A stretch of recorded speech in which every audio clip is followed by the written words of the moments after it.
ಈಗ ಕಡಲೆ ಇರಲಿ, ಹಲಸಂಡೆ ಬೀಜ, ಕಪ್ಪು ಕಡಲೆ ಅಥವಾ ಬಿಳಿ ಕಡಲೆ ಎಲ್ಲವೂ ಸ್ವಾದಿಷ್ಟವಾಗುತ್ತೆ. ಒಂದು ಕಡೆಗೆ ಈ ರೀತಿಯ ಸಭೆ ಬಿಜೆಪಿನಲ್ಲಿ ನಡೀತಾ ಇದೆ. ಇನ್ನೊಂದು ಕಡೆಗೆ ರಮೇಶ್ ಜಾರಕಿಹೊಳಿ ಅವರನ್ನ ಭೇಟಿ ಮಾಡಲಿಕ್ಕೆ ಯತ್ನಾಳ್ ಹೋಗಿದ್ದಾರೆ. ರಮೇಶ್ ಜಾರಕಿಹೊಳಿ ಅವರ ನಿವಾಸಕ್ಕೇನೆ ಹೋಗಿದ್ದಾರೆ ಯತ್ನಾಳ್, ಅದು ಗೋಕಾಕ್ನಲ್ಲಿರುವಂಥ ರಮೇಶ್ ಜಾರಕಿಹೊಳಿ ನಿವಾಸಕ್ಕೆ ಯತ್ನಾಳ್ ಹೋಗಿ ಅಲ್ಲಿನ ಜಾತ್ರೆಯಲ್ಲಿ ಪಾಲ್ಗೊಂಡು ದೇವರು ದಿಂಡರು ದರ್ಶನ ಮಾಡಿಕೊಂಡು ಅದಾದಮೇಲೆ ಅವ್ರ ಮನೆಗೂ ಹೋಗಿದ್ದಾರೆ. ನಾವು ತೋರಿಸ್ತಾ ಇದ್ದೀವಿ ಆ ದೃಶ್ಯಾವಳಿಗಳನ್ನು. ಐಷಾರಾಮಿ ಕಾರಲ್ಲಿ ಕೂತಿರುವಂಥ ಇಬ್ಬರು ನಾಯಕರು ಜೊತೆಗೆ ದೇವಸ್ಥಾನಕ್ಕೂ ಕೂಡ ಹೋಗಿದ್ದಾರೆ. ದೇವಸ್ಥಾನಕ್ಕೆ ಹೋಗಿ ಪೂಜೆ ಸಲ್ಲಿಸಿದ್ದಾರೆ. ಯತ್ನಾಳ್ ಅವರು ನೋಡ್ತಾ ಇದ್ದೀವಿ. ನಿನ್ನೆ ರಾತ್ರಿ ಗೋಕಾಕ್ ಜಾತ್ರೆಯಲ್ಲೂ ಕೂಡ ಯತ್ನಾಳ್ ಪಾಲ್ಗೊಂಡಿದ್ದಾರೆ. ಅದೆಲ್ಲ ಆದಮೇಲೆ ರಮೇಶ್ ಜಾರಕಿಹೊಳಿ ಅವರ ಮನೆಗೆ ಹೋಗಿದ್ದಾರೆ.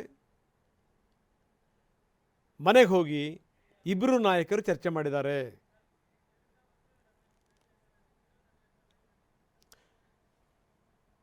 ಬನ್ನಿ, ನಮ್ಮ ಪ್ರತಿನಿಧಿ ಕಿರಣ್ ಈಗ ನಮ್ಮೊಂದಿಗೆ ನೇರ ಸಂಪರ್ಕದಲ್ಲಿದ್ದಾರೆ. ಕಿರಣ್, ನಾವು ನೋಡ್ತಾ ಇದ್ದೀವಿ ಎರಡೆರಡು ಸಂಗತಿಗಳ ಬಗ್ಗೆ ನಾವು ಇವತ್ತು ಚರ್ಚೆ ಮಾಡಬೇಕು. ಅದೇನು ಅಂದರೆ ಈ ದಾವಣಗೆರೆ ವಿಚಾರಕ್ಕೆ ಸಂಬಂಧಪಟ್ಟಂಗೆ, ದಾವಣಗೆರೆಯಲ್ಲಿದ್ದಿರುವಂಥ ಅಸಮಾಧಾನದ ವಿಚಾರಕ್ಕೆ ಸಂಬಂಧಪಟ್ಟಂಗೆ, ಜೊತೆಗೆ ಯಾವ ರೀತಿ Prahlad Joshi left and right ತಗೊಂಡಿದ್ದಾರೆ ಅಂತ. 10 ಜನರ ಜೊತೆ ಬನ್ನಿ ಅಂತಂದರೆ 60-70 ಜನರ ಜೊತೆ ಬರ್ತೀರಿ, ನಿಮಗೇನು ಹೇಳೋರು ಕೇಳೋರು ಯಾರೂ ಇಲ್ವಾ?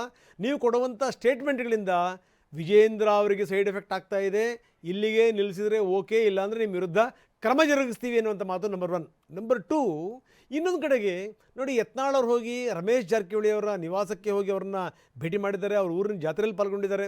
ಇಬ್ಬರು ದೇವರು ದಿಂಡರು ಅಂತ ಸೂತಿದ್ದಾರೆ. ಅಲ್ಲೂ ಕೂಡ ಮಹತ್ವದ ಚರ್ಚೆ ಆಗಿದೆ ಅನ್ನುವಂಥದ್ದು. ಇವೆರಡು ಡೆವಲಪ್ಮೆಂಟ್ಗಳು ಕಿರಣ್.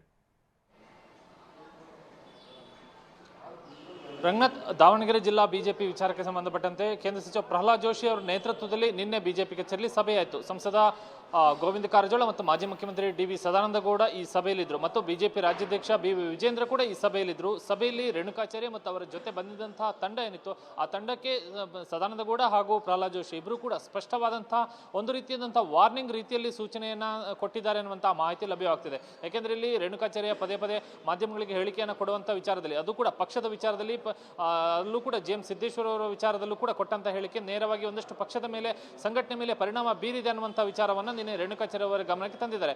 ಮತ್ತೊಂದು ಹಂತದಲ್ಲಿ ಕಳೆದ ವಾರ ಬೆಂಗಳೂರಿನಲ್ಲಿ ಶಾಸಕ ಅಶ್ವತ್ಥ ನಾರಾಯಣ ಅವರ ನಿವಾಸದಲ್ಲಿ ನಡೆದಂತಹ ಸಭೆಯಲ್ಲಿ ರೇಣುಕಾಚಾರ್ಯ ವಿರುದ್ಧ ಕ್ರಮವನ್ನು ತೆಗೆದುಕೊಳ್ಳಬೇಕು, ಯತ್ನಾಳ್ ಅವರ ಮಾದರಿಯಲ್ಲಿ ಅನ್ನುವಂಥ ಒತ್ತಾಯವನ್ನು ಕೇಳಿಬಂದಿತ್ತು. ಆ ಒತ್ತಾಯದ ವಿಚಾರವನ್ನು ಕೂಡ ನಿನ್ನೆ ಸಭೆಯಲ್ಲಿ ಇಬ್ಬರು ನಾಯಕರು ರೇಣುಕಾಚಾರ್ಯ ಅವರ ಗಮನಕ್ಕೆ ತಂದಿದ್ದಾರೆ. ಮತ್ತು ನೀವು ಈ ರೀತಿಯಾದಂತಹ ಬಹಿರಂಗವಾದಂತಹ ಹೇಳಿಕೆಗಳನ್ನು ಕೊಡೋದ್ರಿಂದ ಅದರ ಸೈಡ್ ಎಫೆಕ್ಟ್ ರಾಜ್ಯಾಧ್ಯಕ್ಷ ವಿಜೇಂದ್ರ ಅವರ ಮೇಲೆ ಆಗ್ತಾ ಇದೆ ಅನ್ನುವಂಥದ್ದನ್ನ ಖುದ್ದು ವಿಜೇಂದ್ರ ಅವರ ಸಮ್ಮುಖದಲ್ಲೇ ಇಬ್ಬರು ನಾಯಕರು ರೇಣುಕಾಚಾರ್ಯ ಅವರಿಗೆ ಹೇಳಿದ್ದಾರೆ.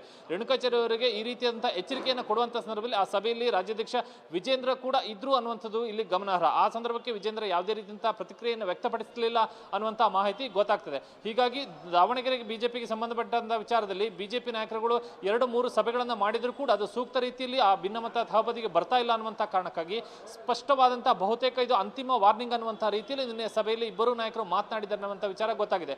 ಇದರ ಜೊತೆಗೆ ಇದೇ ವ್ಯತ್ಯಾಸವನ್ನು ಮುಂದುವರಿಸಿಕೊಂಡು ಹೋದರೆ, ಯಾವುದೇ ರೀತಿಯಿಂದ ಒಮ್ಮತಕ್ಕೆ ಬರದೆ ನೀವು ಇದೇ ರೀತಿಯಂತ ವರ್ತನೆಯನ್ನು ಮುಂದುವರಿಸಿದರೆ ಹೈಕಮಾಂಡ್ಗೆ ಹೇಳಿ ಶಿಸ್ತು ಕ್ರಮದ ವಿಚಾರದಲ್ಲೂ ಕೂಡ ನಾವು ಮುಂದಡಿ ಇಡಬೇಕಾಗತ್ತೆ ಅನ್ನುವಂಥ ಎಚ್ಚರಿಕೆಯನ್ನು ಕೂಡ ಪ್ರಹ್ಲಾದ್ ಜೋಶಿ ಮತ್ತು ಸದಾನಂದಗೌಡ ನಿನ್ನೆ ರೇಣುಕಾಚಾರ್ಯ ಮತ್ತು ಅವರ ತಂಡಕ್ಕೆ ಕೊಟ್ಟಿದ್ದಾರೆ ಅನ್ನುವಂಥ ಮಾಹಿತಿ ಇದೆ. ಇದರ ಜೊತೆಗೆ ಸಿದ್ದೇಶ್ವರ ಅವರ ತಂಡದ ವಿರುದ್ಧ ರೇಣುಕಾಚಾರ್ಯ ಮತ್ತು ಅವರ ತಂಡ ಸದಸ್ಯರು ನಿನ್ನೆ ಯಾರ್ಯಾರು ಸಭೆಯಲ್ಲಿ ಪಾಲ್ಗೊಂಡಿದ್ದಾರೆ ಅವರೆಲ್ಲರೂ ಕೂಡ ಸಹಿ ಹಾಕಿ ಸುಮಾರು 10 ಪುಟದಷ್ಟು ಲಿಖಿತವಾದಂತಹ ದೂರುಗಳನ್ನು ಕೂಡ ಕೊಟ್ಟಿದ್ದಾರೆ. ಕನ್ನಡ ಮತ್ತು ಇಂಗ್ಲಿಷ್ ಭಾಷೆಯಲ್ಲಿ, 2 ಭಾಷೆಯಲ್ಲೂ ಕೂಡ ದೂರುಗಳನ್ನು ಕೊಟ್ಟಿದ್ದಾರೆ ಅನ್ನುವಂಥ ವಿಚಾರವೂ ಕೂಡ ನಿನ್ನೆ ಗೊತ್ತಾಗಿದೆ. ಇದು ದಾವಣಗೆರೆ ಜಿಲ್ಲೆಗೆ ಸಂಬಂಧಪಟ್ಟಂತ ವಿಚಾರ. ಆದರೆ ಬಿಜೆಪಿ ಉಚ್ಚಾಟಿತ ಶಾಸಕ ಬಸನಗೌಡ ಪಾಟೀಲ್ ಯತ್ನಾಳ್ ಶಾಸಕ ರಮೇಶ್ ಜಾರಕಿಹೊಳಿ ಅವರನ್ನ ನಿನ್ನೆ ಗೋಕಾಕ್ಗೆ ಹೋಗಿ ಭೇಟಿ ಮಾಡಿದರೆ. ಗೋಕಾಕ್ನಲ್ಲಿ ಗೋಕಾಕ್ ಗ್ರಾಮ ದೇವತಾ ಉತ್ಸವ ನಡೀತಾ ಇದೆ.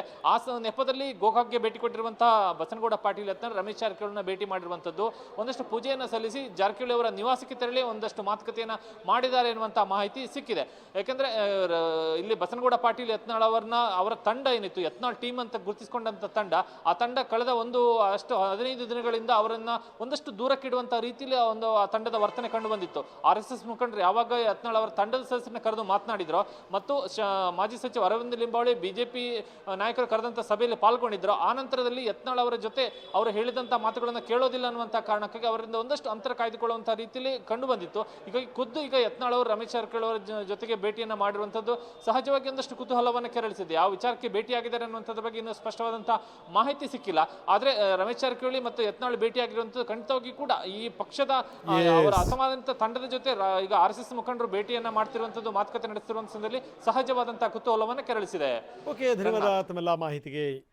ವಾಹ್, ಯಾಕೆ ಈಗ ಬಂತ ಸ್ವಾದ? ಖಂಡಿತ ಈಗ ಬಂತು ಅಸಲಿ ಸ್ವಾದ. MDH chunky chaat masala life ಅಲ್ಲಿ ಅಸಲಿ ಸ್ವಾದ ತರುತ್ತೆ. ಅಸಲಿ ಮಸಾಲ, ಎಸ್ ಎಸ್ MDH.